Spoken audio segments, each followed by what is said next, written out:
जब बड़े कोई नाला को बनाना होता है तो उस नाले में पहले से लोग बसे होते हैं। जैसे रामगढ़ ताल में रवि किशन ने नाले के ऊपर घर बनाया हुआ है। गोरखपुर में विकास परियोजनाओं के लोकार्पण शिलान्यास कार्यक्रम में बोलते हुए मुख्यमंत्री योगी आदित्यनाथ ने कहा कि मैंने पहले ही रवि किशन से यह कहा था कि नाले पर घर ना बनवाओ। देर सवेर जनता को असुविधा होगी, नाले से थोड़ा हटकर बनाना जिससे जल निकासी प्रॉपर हो सके। सीएम योगी ने कहा कि रवि किशन की बॉलीवुड से पॉलिटिक्स में एंट्री हुई है। वो रहने वाले तो जौनपुर के हैं, मगर 4 मंजिला मकान गोरखपुर की लेक व्यू कॉलोनी में बनवाया है। मुख्यमंत्री के इस बयान के बाद लोग ये जानना चाहते हैं कि क्या वाकई में रवि किशन का घर नाले पर बना हुआ है, या हमेशा की तरह मुख्यमंत्री योगी आदित्यनाथ ने सांसद रवि किशन से मजाक कर रहे थे।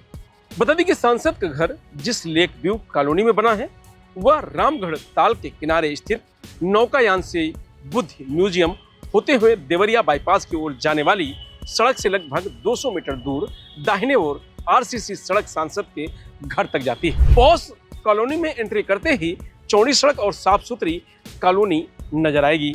सांसद रवि किशन के आवास का बोर्ड लगा हुआ है। जहां बोर्ड लगा है उसी के पास नाला है। यहां से करीब 300 मीटर दूर जाने पर बाईं ओर रवि किशन का आवास है।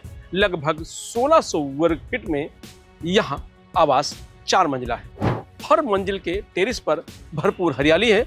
घर के दोनों कोनों पर 2 डस्टबिन भी रखे हुए हैं। इस कॉलोनी का लेआउट गीडा से अप्रूव है। बता दें कि सांसद के घर से 30 मीटर दूर नाला है। पड़ताल में साफ हो गया कि रवि किशन का घर नाले पर नहीं बना है। इस घर से 30 मीटर की दूरी पर एक नाला जरूर है, मगर वह रोड के नीचे अंडरग्राउंड है। पड़ोसियों की माने तो 2019 में पहली बार सांसद बनने के बाद रवि किशन ने तारामंडल इलाके में अमित सिंह का यह मकान खरीदा था। इसमें मॉडिफिकेशन किया, भव्य तरीके से गृह प्रवेश किया गया। लोगों ने बताया कि रवि किशन इस कॉलोनी में 3 साल से ज्यादा समय से रह रहे हैं। वह जब भी गोरखपुर में होते हैं सुबह जनता दरबार लगाते हैं। इस कॉलोनी में साफ सफाई का भी काफी ध्यान रखते हैं। पड़ोसी बोले कभी कोई दिक्कत नहीं होती है। इस कॉलोनी के हर मकान का नक्शा पास है। जीडीए से इसका लेआउट भी अप्रूव है। यहाँ बिना मानक के मकान नहीं बने हो सकते हैं। सांसद का आवास होने से आसपास के लोगों को कोई दिक्कत नहीं होती है। सब कुछ बहुत व्यवस्थित है। यहाँ जलभराव जैसी समस्या भी नहीं है। इस मामले में प्राधिकरण का कोई अधिकारी आधिकारिक रूप से कुछ भी कहने को तैयार नहीं है। नाम ना छापने की शर्त पर बताया कि सांसद रवि किशन ने यह मकान रिसेल में खरीदा था, जिसका नक्शा पहले से पास था। इस मकान में जो भी काम कराए गए हैं वो मानक के अनुरूप कराए गए हैं। मानक ग्राउंड फ्लोर के बाद 3 मंजिल और बना हुआ है। पूरी जानकारी जुटाने के बाद पता चला कि सीएम योगी आदित्यनाथ ने रवि किशन का घर नाले पर बना हुआ है, ये मजाक था। शहरों में बड़ा कठिन होता है। जब बड़े कोई नाला को बनाना होता है तो उस नाले में पहले से लोग बसे होते हैं। जैसे रामगढ़ ताल में रवि किशन ने नाले के ऊपर घर बनाया हुआ है। और इसीलिए हम लोगों ने पहले ही व्यवस्था बनाई कि भाई देखो नाले के ऊपर मत बनाओ। ये देर सवेर नहीं, जनता को असुविधा होगी तो परेशानी होगी।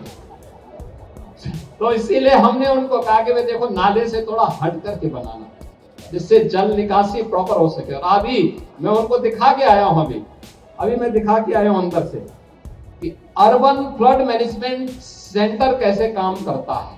देखिए अब ये नहीं हो सकता है कि वो नाले के ऊपर कोई भी बना दे और पता ही ना लगे। अब तो मशीन से ही सब पता लग जाएगा। सेंसर बता देगा कहां पे नाला जाम हो गया है, और फिर वहीं से बटन दबा करके उसको खुलवाने की व्यवस्था भी हो जाएगी।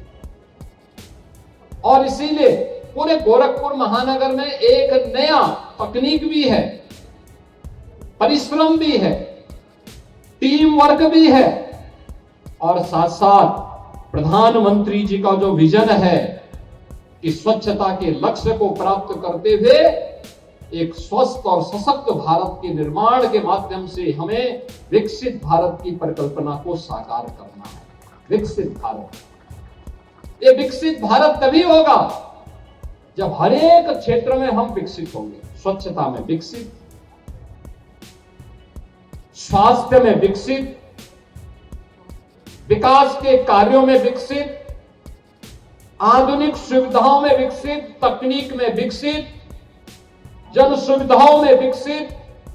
ये सभी जब आधुनिक होंगी तब विकास, तब विकसित के लक्ष्य को हम प्राप्त करेंगे। समग्र विकास के लक्ष्य को एक साथ जब हमने प्राप्त किया तो प्राप्त होना ही विकसित हो। बता दें कि सीएम योगी जब भी गोरखपुर जाते हैं और कोई कार्यक्रम होता है तो रवि किशन पर चुटकी जरूर लेते हैं और फिर ठहाके लगते हैं।